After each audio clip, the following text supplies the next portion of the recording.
Et voilà, c'est déjà votre émission qui commence. Salutations déjà à vous, chers fans de l'émission News Dekin.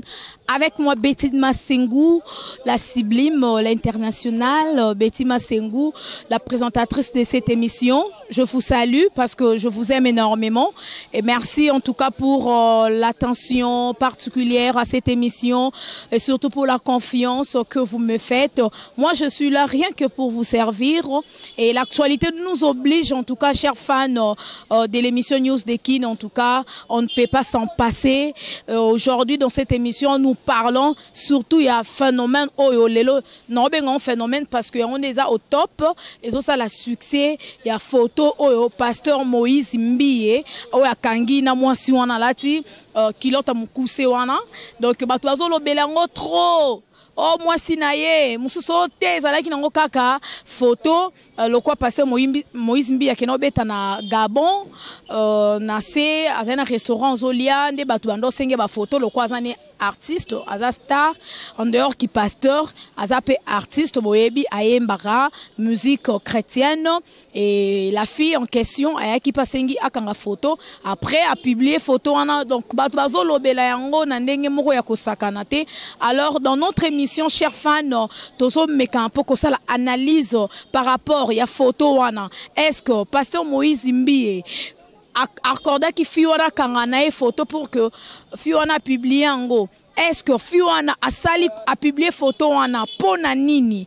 Donc vous allons savoir dans cette émission parce que les avis sont partagés et là bamsusu baza pour bamsusu baza contre bazo loba mais na émission na biso lelo tokoso ba vu ya batu o balinga ka pasteur Moïse Mbiye ba meka un peu koloba et surtout na ba fidèle na église dans de comment quoi zawa tokutene juste na place bisque monsieur Oleka na lemba juste au kara côté à Itimbiri awa a meka peu kopé sa biso point de vue. Mais avant tout, salutations déjà à l'équipe technique qui m'accompagne pour la bonne marche de cette émission. Nisha Bakisa, la caméra humaine, Yamael et à propre, Kitoko Balobi, Bomo Nara Ndenge et Monsieur Les Carabia. Papa Dav Moubam, les papas de Joyce Davlin, salutations à vous. Timothée Piana Serge, notre cordon. Et je pense à notre DT Christian Mboui, Gianni célèbre, Balobi Mokonza Image, la Congo Promo Télévision. Je pense à notre boss, l'ingénieur Raf Ngindou, notre papa depuis les États-Unis. Voilà, donc on a déjà Nande Konangai. Bonjour. Bonjour, Betty Massengou, le grand journaliste. Voilà. Bande Kobasola Ndabiso, Bamona Ramingi, ou intervenera plus na sujet aux alaranango. Il a fait donc un monde d'abord, na fan Basola Ndabiso partout dans le monde entier. Avant Tokota na Masolo Nabiso à Lilo. Na pesca ba na potonyo sumbote, ba onyo subalanda dadi il a fait.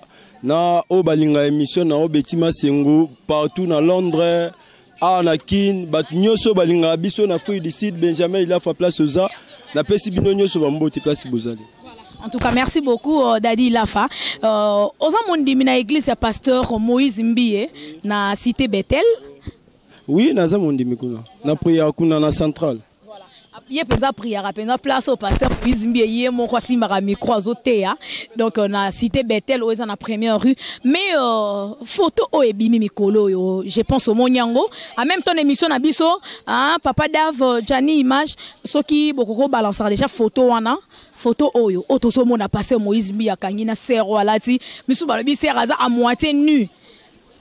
Bon, pour l'angaï, na moni photo. Au moni elo mo bat ba comprendre te. Le pasteur Moïse Mbiye a pas pasteur, aza artiste et musicien. Aux Hollanda. Pasteur Moïse, comment na sorti les photos on a bien. Et ça photo va vendre dans restaurant. Et ça photo ya kata chambre hôtel te. Et ça photo la fille azana beso ba kangana pasteur photo ba eba kangi photo autant que la fille a pesi pasteur mu Congo eza photo mabete alati kilote c'est mukuse en plus c'est ça na RDCT pour biso na RDC pour moro ba tobele ba bosanara biso na RDC toza na système ya ba basi balata ba pan banini en plus fille wana aza mondimi ya cité betelte ezai ka ndeza la ka ogomo na star place moro boyota la keka na télévision oye osenga okanga photo mais jamais pasteur Moïse Mbiye aboya okanga na mutu photo pour alati kilote mukuse. Est-ce que Jésus na Bible nani tantini oya ndumba oya ya pembe na Jésus, est-ce que Jésus bengana raye Jésus bengana ete ayebisa kiku ayebisa ba potre na ayebisi bango ke ngana yaki pona batuana. Pasteur Moïse Robenga na ete koyaka ndenga yaki yobi après photo so Pasteur Moïse ate yaki ni tolongola babilo wana mutu Pasteur Moïse Mbiye amusala nzambe tozana système mobo basango est-ce que basango babanda obala po lelo ekomika libala beti na roye biselo romoro omonika na RDC nde batu ba rêver libala Ozolanda, o pasteur abala te obona boite to vani na basango baye depuis kala na RDC ata sango mo azara na mwana te ba beni ba mariage pasteur Moïse Mbiye ezata na ye omoni niveau ya dimension o akomi nango wana na kati ya cité Bethel so akasali choix mabe et quoi s'appelle ministère naï yango faut oyeba nzambe ayeba koponela o ya lingi c'est normal fi nyoso azana besoin ya okangana pasteur Moïse Mbiye photo la réserve de l'Éternel place aux ala peso ba mote belé mon pasteur so za besoin okangana e photo et ça problème te mais so gezaki que pasteur Moïse Mbiye akangaki na kati ya boîte on a toro le belo mususu so ezaki pasteur Moïse Mbiye bakangaki na ye na kati ya chambre hôtel toro le belo mususu mais pasteur Moïse azaki na kati ya tu peux s'abandonner au vanda à quitter que liamolo moboka ndezala. Moi on l'a la penza pour photo là. Te toi là, biso soto tala ngo penza. Ate penza na tolo a pasteur Moïse Mbiye. Ate mutu penza boy. Ta la photo ala bien. Ala leliete apese mukongo moni au mon système roma le la Facebook là ba Facebook so mutu alinga publier photo yo bigande bosala ba bilongiti. O bebi selungo sa mwani ni monde ngwala. Petu ona ezai photo selfie.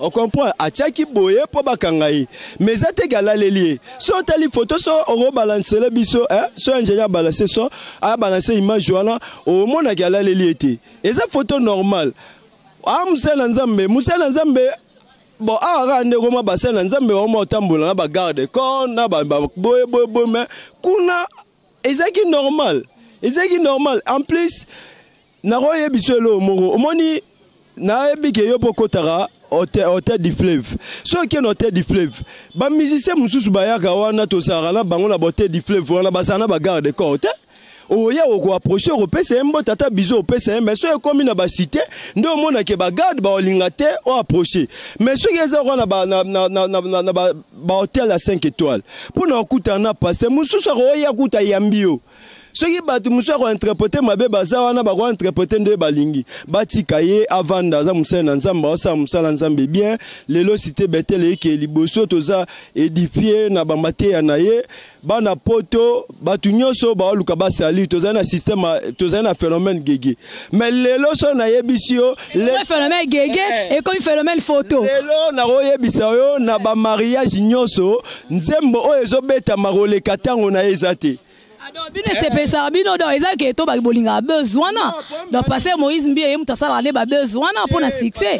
Biso lo morabi omoni niveau ya bitumba na place ezokoma. Et là qui s'appelle niveau élévation. Omoni élévation so et ya rappela ba na ba bitumba nango. On comprend. Jamais okoza combattre te malamo koma mutu nyonso yo akoma danger na mboko aleka na histoire. Okola la te na tongo la mukika boko misoki nanyo non.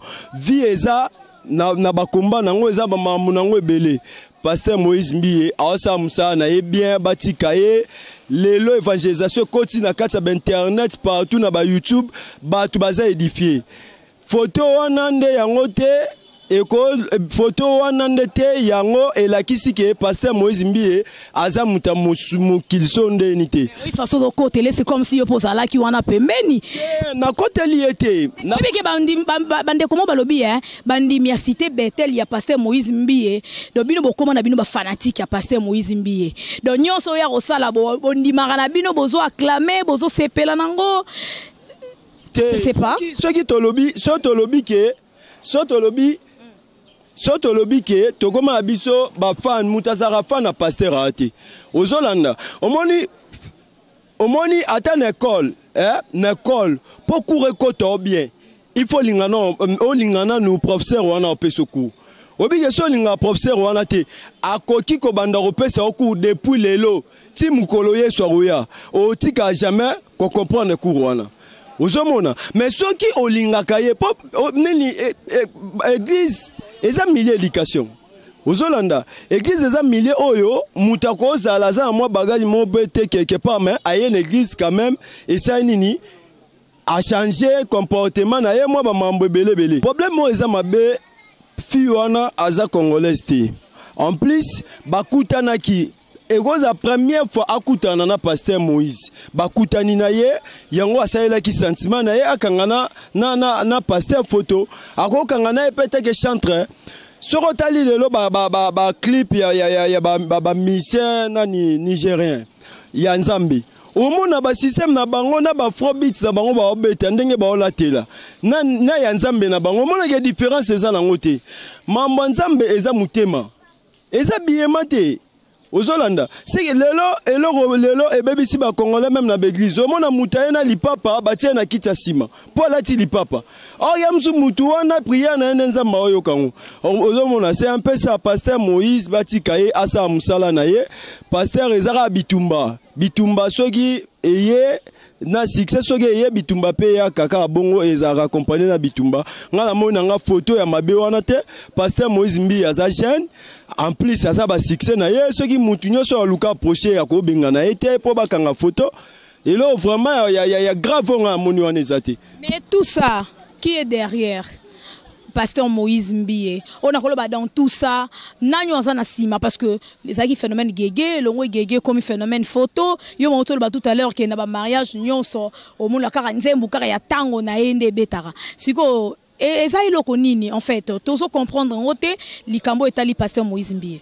Omoni muto azana lo Nzambe babundisaka kaka. Ozolanda muto aza derrière ye eza Nzambe. Nzambe ne muto osa ke pasteur lelo ake liboso ba mambo sala nzembo wana so ezali na succès te nzembo wana so ezali ki bien te enga ebeta matin combien de banzembo bimi a ebele ya ba misère chrétien ba samba su nzamba solo te yango ba musique na bango esa succès te so Moïse Mbi ya osa succès eza po tambola na kobanga Nzambe sikoyo lelo eloko moko koma mabe na kati ya Congo za nini soki mutu aza élevé ezaka asimbikisi soki tolobi bien soko otali ata ba pasteur ebela minene oyo kaka ke bazaraka na bakisi ba oyebi sote ke o pasteur wana tia koma pasteur wana eza Nzambe mutu asali akoma Nzambe akoma na niveau wana te ezara kisi tolongola kiti wana mutu tolongola babiloko wana omona le même bato ba commenter ba photo wana kati internet bato wana pe balata ba kilote ba genre wana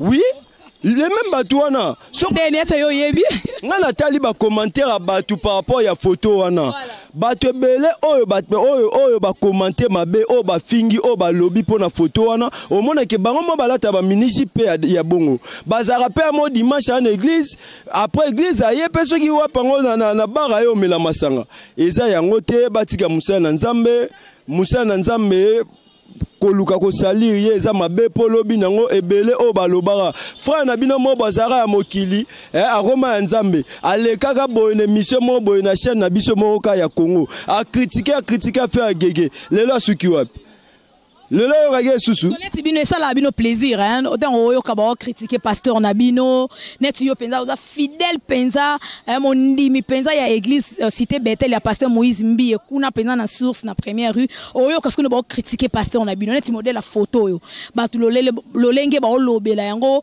ba msu ba oloba na ndenga ko défendre ba msu ba oloba na ndenga ko critiquer ko finga benjour et yo sala bino ndenge ni bandimi ya pasteur Moïse Mbiye biso de ato mesana ba biloko wana to mesana nango déjà tout message nango po pasteur Moïse ayebisa biso eloromo aloba yango en pleine prédication abi oya yebi ke Moïse Mbiye bakuta na ye na bar aya atele maloba oya yebi ke Moïse Mbiye abimana bandumba atele maloba oyo pa moni ke Moïse Mbiye aza ya Nzambe te asala ba prière atala soki ba yebise ke Moïse Mbiye ya Nzambe te ndo lobi po biso nyonso to tikala komona te ke o azwi so liboko atie mutu na mutu bi azwi mouchoir abimisi ou bi azwi so veste nde to mona ba pasteur muso abwakeli bat bakoyi to tikala komona ngote ya ye kaka a moderniser ka musique chrétienne kalezaki musique chrétienne pour na sa ba clip lango il faut ke kana bazamba ba souffrance ba boy ogeza yango te lelo il faut toza pe bana Nzambe oye na feti na yo ozobetaka musique ya Nzambe batu pe baobina ozomona soko landi ba parole eza kati ya album oye meilleur album meilleure composition elo ni ya mabeza wana bato bele ba mise bele ba ba so composer en plus ba zo peut tenter ya kokota ba prière pour nzamba ye bandenge nini ya comment on dit ça? Il y a quoi inspirer yo. Yo za na inspiration te. Yo ye kaka ozui kaka ovandi na yo boke osali ga babisa sa bando yemba lobi nango te kite. Apo lobi o bango so ba te kapo baza na kisi. Non, nzambe pas élevera. Élévation nzambe et ya la mambo belé. Voilà. Poto kabwana lilo basuka na ba nyoso balandi et puis numéro à téléphone quelques salutations. Na pesi ga batu nyoso bambote na pesi capitaine Mark na kati ya terminus alemba bambote belé place azali musa kitoko na pesi Yves na ngai MDI Bendicap Yves Lomba le grand journaliste na pesi bébé Darlene place bazali directeur Mavoul cordon Mavoul le coordonnateur directeur Libota numéro na ngai ya téléphone eza plus 243 89 11 70 609. Oh, nous avons besoin plus 243 89 11 70 609. Oh, nous avons besoin pour la vérité mususu en coulisses. Abenga na numéro ana na expliquer.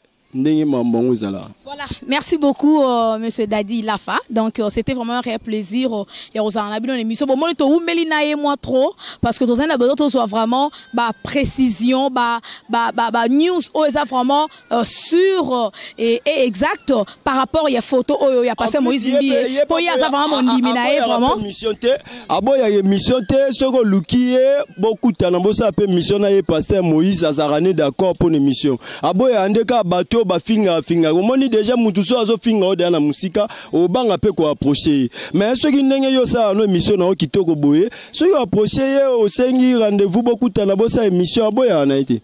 Merci beaucoup Toro Luka vraiment un jour tous rendez-vous na yemoko au pasteur Moïse Mbi donc pour biso sala na biso bien il faut qu'on se le dise donc Luka vraiment tous sur précision avec Yemoko pasteur Moïse Mbi et soka accordé biso émission pour Landango na CBS télévision et puis na Congo Promo télévision. Voilà, merci beaucoup monsieur Ilafa. Tous so pende kona biso kotoyo ngala okena ngai bisika ndeko nanga zali pour émission zo lekala na balabala na commune ya Lemba bisika oto so ba point de vue ya batu.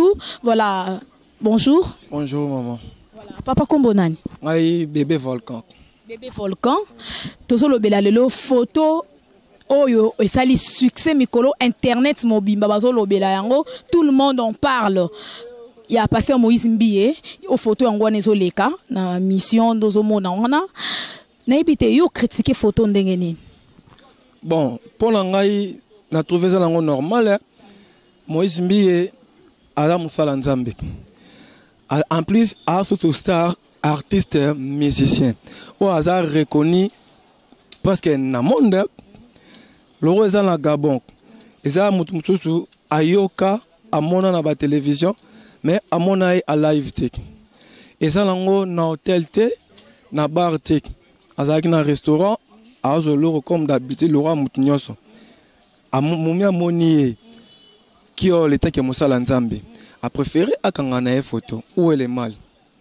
Babi position anande et puis na teli wana fi wana lataki attend ki musa na nzambe na ebite po ba critique musu eza rapé bien musu pesa ya mabe eza ka te tolo ba critique bo kasaka ke critique na nenga mabe non eza musu ba lo ba pe pona critique ya nenga bien musu ba pe critique na nenga mabe voilà siko yo solo ba na sens ni eza critique moko ya bien nenga mo normal même eloko elateli wana non elateli ya moi si ya fi wana est concerné pasteur tek parce que il y a un pasteur Moussala Nzambe Moïba goya verrier ndokia goya verrier quoi que ce soit et quoi arrive ndumba pas goya verrier preuve année Jésus kutu ba invita ka na fête ba négliger mais moi ça ndumba mutaro sokola makolo je sais pas pourquoi lo ba facilement que bon le roi aux ndumba ko poussa pembe ngate deuxième procédure moi si ndumba ba ko funda et pas Jésus que tala moi sur azandumba bonabo et cinq fois na loi na biso to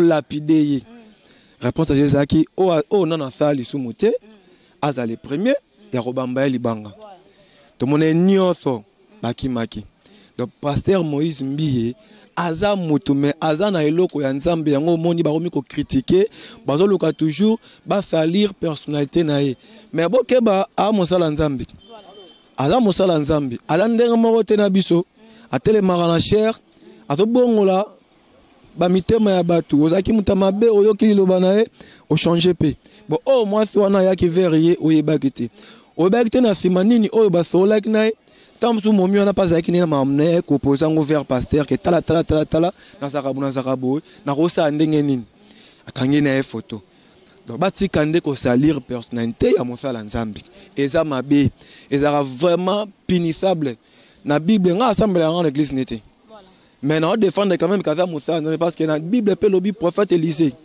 batu bande ko seka tala libandi tala bo alobaki nasi boyebi ke no bino mo tanga be ponga tanga na bible te mais to e ba quand même alobaki mo eloba moko boye batwana ba lion et dévorer ba ours et dévorer ba na wana nyonso ndo se kalibandi ya prophète parce que ngo banini ke na bato nyonso bazo critiquer photo wana bazo loba ba osala wana ndenge mabe na sens ni non comprendre bien te mais quand un peu ko expliquer bande ko Hollande biso non eza ndenge mabe il y a aussi des pasteurs au baza contre ye parce que moni son nzamba élevé moto tout autour na ba diable wana bazala toujours contre ye natango à Égypte nzamba élevé ki Moïse mais moi la pharaon la président nani Amalek nani bino ne boyeba Abimelech azaki contre Moïse donc il y a aussi des pasteurs basa bakaba na ndenga mabe pona Moïse mbie ba senti que lo nzambe Moïse akati na ye akomi ko dominer bango yango basa bakaba wana batika et ça tana ye étoile na ye et puis 6 jours wana batika ya bango pe moko le repesa et rozaka bongo comprendre batika eloko wana neti nga pona ngai na sepela nga na ngoti na ngai l'église na été mais na ko critiquer jamais parce que tout le monde aka eloba na ngoti tu ayembi nzembo papa ya loba comprendre maman ya loba micro yango ya loba micro za nango libre ya loba et ça vraiment neti nga na trouva ngo bien tie batika nzamba jeje na ndenge na ye so kaza mabe na ye nzamba ko jeje na ndenge na ye mais botika ko tambusa ba sango na ye na ndenge mabe pona photo nga mona nga za ngo normal po nga pe na ko ke na nga tamsusu pa na ye pe na ba tamsusu binga wana maître wana intel mais na ye pe pas pasteur na ndimi na nga pe photo na pasteur tamsusu bi waza mwasi na ye bon ko za la mwasi na ye bongo mwasi na ka kuna na Gabon na Kenya za na mwasi te kayana bit moi c'est là kuna gabo parce que ce que c'est qui pape ou sango akanga photo na moi si bongo bolobani ce que c'est qui pape ou sango akanga photo bongo na moi si bongo to vango normal donc ya pasteur moi si bien de to vango normal te non nga to normal ça bien te batika vraiment ko critiquer merci batika voilà bambote et puis poto kabwana bon on appelle si moto na nga liboso na yomoko Betima Sengu. Merci beaucoup. Ça la émission ça exactement bien pour démentir bablo mususu. To tia batu mususu na nzela ke to sala ramabe ko critique ka basala nzambe na pesi des cap la même des cap masala ngai mbote Yves Luamba bébé la ngai Princilia Gerline Adivai Poupette Leondula na ba maître nyonso na bato bande émission oyo vraiment mbota trop. Voilà, merci beaucoup maître. Voilà. Papa Nabiso yara comme ça tous aussi. Voilà, bonjour.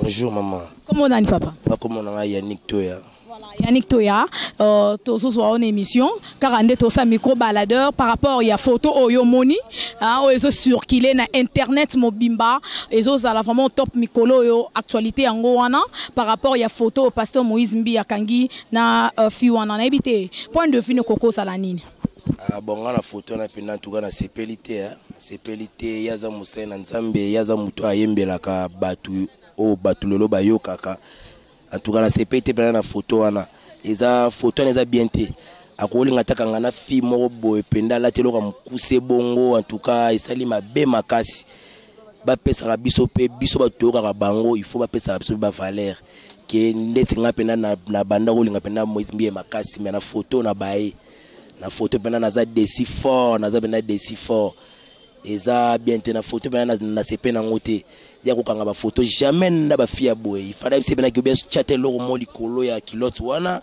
mais atiki bongo en tout cas sali pena mabe makasi eza mabe pena eza mabe makasi penza na sepela kutu te nanze mona yemana ya son no de gege wana mais na défendre ngo kaka loka na ngake makasi mais na yo mona sous photo sous en tout cas na pena desi. Mais babi en dehors qui pasteur, hein, pasteur Moïse Mbie pas artiste ou as star. So rakute na mutu na nzela alinga kangana photo. Est-ce que il faut boya en tant que star baboya raté akokangana ka photo? Te yaza star o aimela Nzambe.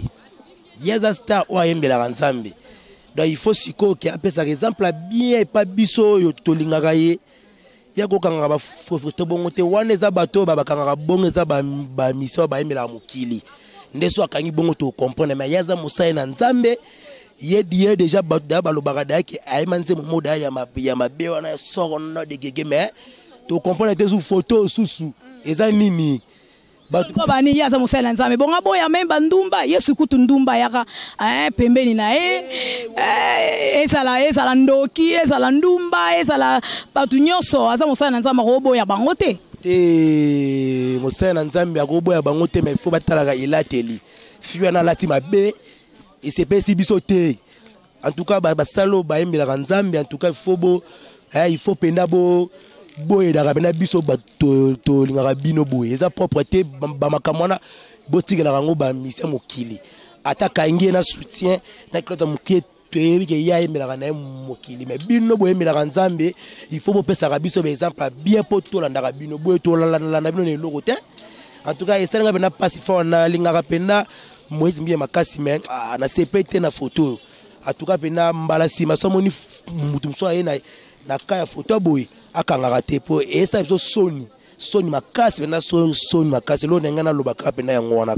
Mais le kasuka rapport comme na so déjà na suka to kabwana yo to zo pe bande ko mususu olobi mbala sima soki mutu aye susu na la telwana kanga photo aboya mais soka boyi kaka bino moko batu susu pasteur Moïse Mbie aza orgueil pasteur Moïse Mbie soki batu ba approcher aboyaka kaka bino moko te bolo babongo te to ko lo babongo te soki mutu aye epa na ye abia kanga na ye photo ki mutalati bien to boya te po yaza il déjà aïbani déjà toko boite mais tozo boya neke la teliwana exemple bien azo pesa biso ba toka ka ezate pour fia ko yate ki ala tolo mo kuse asa Moïse Mbie te abienté a cause habité ngabwe na kangate ki no changer bien la tete lo mo likolo eza propreté ya propreté ben tout cas na sécurité na za ben desi ben na passer bien na linga ko makasi mais na sécurité na photo. En tout cas, boeza bien telo nangana na bagaya suka ngwana. Merci Bambote pour te comme déjà na suka na yo. Na pesi na mbote nanga liboso na famille toya. Koko nanga ibuko génie, grand frère nanga Felin toya na bandeko nanga nyonso. Famille toya mo mana pipe et bon na Bambote belé pena en tout cas ça va. Merci beaucoup. Voilà, bonjour. Bonjour. Kombo nani? Kombo na Naomi. Voilà, Naomi par rapport à l'émission Nabiso, ba fan bazola Nabiso na ebité okolo banini par rapport à photo oyo lolo et ça la buzz et ça la vraiment succès en actualité il y a pasteur Moïse Mbie akanga kina ndeko wana ya mwasi na ebité point de vue koko sala nini d'après ngai na mona ngaki eza nango mabete. Même si il y a un pasteur, à Kanye, c'est simplement qu'à photo à Pamba, à Kanye na bango, ya nango mabete. Pour nanga na monde nanga ngweza ngo mabete. Attendez, jeune fille wana batum sus ba oloba ke asa à moitié nu. Et là comme kusenzo nzoto nyonso libanda et puis alaleli pasteur Moïse Mbie na tolo boye pour na yo eza nango normal hein. Pour nanga mutu na mutu asa point de vue na ye. Pour nanga donc pour nanga trouver nanga zango mabete mais ndenga laleli nde batu musu ba lobeza mabe selon mutu donc ne juger point totika mutu na mutu ye moko ndenga omonela nyonso totika ka Nzambe moko a juger kaka na d'après nga nazanga ne lo musu olobate nga mona ngo mabete po ne juger point yazane musali na Nzambe wana azane donc mutu kaka o bakangi ne photo wana et dépendre kana bango mo nde bayebi kaka alors photo kabwana Bambote pesi na banani Bambote nanga na pesi na famille nanga Mutombo na pesi na ba camarade nanga nyonso na linga mingi na lela bango ya dega na pesi papa nanga moko Jean-Pierre Mutombo na pesi ndeko nanga moko Tis na lela ya dega Otis. Merci beaucoup Naomi. na pesi Laetitia Boble mbote makasi. Merci beaucoup. Ah, bonjour. Bonjour. Voilà, tonton bande ko bazolanda biso na émission na ebito kokolo banini par rapport ya sujet otozolo bela lelo na émission na biso par rapport ya photo oyo pasteur Moïse Mbie bakangi na fiwana yo jugeango comment? Bon pour nga photo ya na photo donc bat ba bula ninga mabete tozo ateka le donc so ko moninga photo ya muto manga geno bazaki bu peut-être ayaki so peut-être pasteur Moïse Mbie sambela pour passer Mbie to bien que nous un musicien. Peut-être que n'a pas un musicien. Aïe peut-être passer Moïse Mbie sambela parce que pasteur Adam Mutumoro ouais en baba tending na pourquoi pas de jouer la photo on peut-être pour nga peut-être aïe passer Moïse Mbie sambela. Bamsusu babi par rapport ya accoutrement wana et là teliwana peme na pasteur mosali na nzambe eza malamu te. Bon baloba bible lobi que non ba ma beba ya epana ngai donc passer Moïse Mbie salika o bible lobi de ouais ma beba epana pour sambela bon pour ba bon wana peut-être accoutrement lobi na l'autre bo ba to ba ta ba kota prière te pour nga ma essayer na l'autre accoutrement. À cause de moi, c'est en tout cas, le bibongo vraiment na sing bon moi bâti parce que pasteur a muto basakana et on dit les pasteurs seront jugés à part. Donc ça match bon à part donc tout tigolo bon ils habienté. Alors poto kabwana pesi banani mbote. Bon, la pesi ono so ebinga na pesi mbote. Merci beaucoup. Na Laetitia Boble na pesi pembote. Na Fuji Poupa na pesi pembote. Merci beaucoup. Bonjour. Oui, bonjour. Kombo nani? Kombo na Béni. Voilà. Béni par rapport à l'émission na biso lelo, na photo oyo batu bazo tambwisa ngo na internet monde entier, bazo lobela yango ya pasteur Moïse Mbie o akangaki na fiwana. Yo pour moni photo wana je sais pas, okoko loba nini par rapport à photo wana? Par rapport à photo wana bon, pour nga moni yango sa mabete, tant mususu fiwana star. Moïse Mbie est pas un star, un pasteur, mais un star avec la musique. Tant que un star, c'est payé que quand on photo na yemoko star. Selon nga, ça m'a bête. Mais selon accoutrement wana, peme la mosa na nzambe, ils ont pe kama bête. Eh ma bête, n'habite. N'habite. Ils ont ma bête quand attend mususu ka et considérer ben été que barokuta na tant mususu considérer amoni pasteur Moïse Mbie tant mususu na mboka na bango amoni par hasard et c'est qui peut pas quand peu photo mon pasteur a boy atteint akangi photo. Bon batunde bazo lobela ngo yo koko yisa bango nini babusu babiki ya koza mwasi na bamusu pe balobi ata photo ngo na modèle wana peme na musaya na nzambe iza malamu te na yite yo koko yisa bango nini. Na bisi batu kara o bazo ba mabebe on batika parce que bakangi no mutu to zo ba bongo ça na kaka juste photo eza pas photo ba jija musala nzambe te nzambe mutajijaka o bazo lo batika eza raison te. Voilà, alors quelques salutations. Au pesi banani mbote ba obazo landa on émission. La pesi ba fanya sto a suivi sa pesi ba mbote. La pesi mbote na maman nanga. La pesi mbote na Jojo Kashama. La pesi mbote na Tira Mutombo ba camarade nanga Duvin. Ba copine nanga nyonsto na lela ba fort. Merci beaucoup Béni. Et voilà, merci beaucoup déjà. C'était là l'émission News de Kin avec moi Betty Masengu. Déjà merci chers fans, merci naba fidèles news. Bosa nombreux en ce moment en tout cas, je vous remercie infiniment. Surtout vraiment naba passant autozui nanzela par rapport à émission, il y a photo au pasteur Moïse Mbie à Kangina Fiwana. Les avis sont partagés, chers fans. Moi, je suis ni pour ni contre. Parce que, Bamsous Balobi, que, et ça là qui n'a simplement photo. Le quoi, pasteur Moïse Mbie, ça là qui n'a hôtel, place à Kenobé, ta concerne à Gabon, na flat, azoli, na restaurant. Et la fille en question, aé, asengaé, bakanga photo. Alors, Aza Moussa Nanzambe, a kobo yate, kokangana photo, ataza star. Bamsous Balobi, non! Ataza Moussa Nanzambe ou Aza star. Il fallait que sa fille alata convenablement, alata bien, soit atali puta bakanga photo.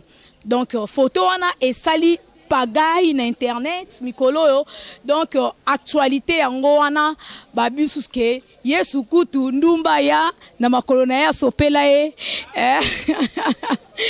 Yora ndeko la bi Olanda souvent là. Mais pour l'angal bande konyo so bolandi biso boyoki bao balobi ba critiquer nandenga bien. Ba soupe ba critiquer nandenga mabe et ça point de vue na bango ndé na lobaka que les avis sont toujours partagés et ça ba msou ba la pour ba msou ba la contre mais pour nanga Betty Masengu bande konyo so bolandi biso dans le barak à juger point nzambe nde mutu asbongi pour juger biso nyonso voilà et ça bassin nzambe te mutu a juger biso ezaka nzambe donc nazama lo bebela ko bakisa te mais mutu na mutu attirer leçon nae parce que Moïse Mbi et puis je pense avant mon sein nzambe nyonso bolobaka ayokaka ba critique ba conseil bo pesaka ayokaka et je pense na prochaine fois je crois ce qui le quoi batuboloba qui photo en eza malamu te yemoko soki ayoki ba critique a obongisa mais pona ba oba lobi keza nango mosai na nzamba koko boya mutu te yepe pasteur Moïse Mbi akoyoka ba point de vue na bino ako yeba comment akoki ko arranger pour que a sepelisa bino pe bafando bolingaka pasteur Moïse Mbi et bandeko yo ba publier pe photo wana na ndenge ya mabe voilà ngana za eloko kolobate donc mutu na mutu à se prendre charge nae à se prendre en charge donc mutu la mutu yemoko ayeba commande nini aussi sara makambango mais pour na biso to sali musala oyo esengi to sala par rapport ya ko informer bino par rapport ya ko divertir bino par rapport ya ko pesa oyo ezali message ou information oyo eza musala na biso yango to sali donc merci déjà à tout le monde merci à la joie de Pichuna depuis France ma belle Oumela Zala Esther Mumbanda na Colorado wana ma belle bisous et belé John Lubila l'exceptionnel many exit depuis Dallas Zala Oumela toujours on est ensemble mon frère John Lubila maman Emily Nzemba moi c'est papa tous Pepe Lambetolo na London wana champion ka emeno kwa bana na Kenya nzamba batela yo pambola yo Blaise Kava Igwe leader na kata Kenya wana merci beaucoup en tout cas na ba fan nyos bolandi biso Nisha Bakisa merci pour les images caméra woman papa Dave Mubama le papa de Joyce Davlin donc lobby manager on a privé personnel donc yum tabak sarabeti Masengupe moi ba maele tant nzamba opesa yé perso bakisa donc voilà merci beaucoup en tout cas à ma maman chérie maman Cathy Bakisa merci beaucoup Timothée Piana Serge notre cordon merci aussi à celui qu'on appelle Gianni Célèbre na Congo Promo Christian Mboui notre boss l'ingénieur Rafungindu notre papa depuis les États-Unis Bendicap grand frère Nanga donc voilà merci beaucoup à toute ma famille merci à vous chers fans de cette émission à bien fans parce que vous allez vraiment fans Nanga vous soutenir de loin ou de près en tout cas merci infiniment à vous et nous sommes déjà à la fin ça n'est fini d'ici là portez-vous bien on se retrouve déjà à la prochaine merci ciao.